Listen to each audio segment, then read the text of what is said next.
You may come across an error message: matchmaking failed, error code 3900I. While the exact error code may vary, you won't be able to matchmake if you get this error. Fortunately, there are some quick solutions to fix the matchmaking error in Battlefield 2042. Keep watching to learn how.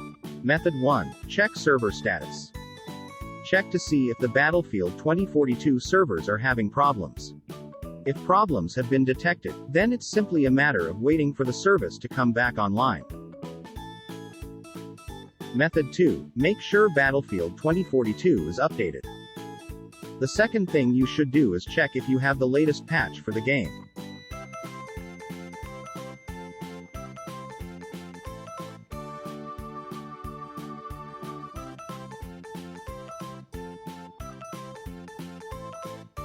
Method 3. Disable crossplay.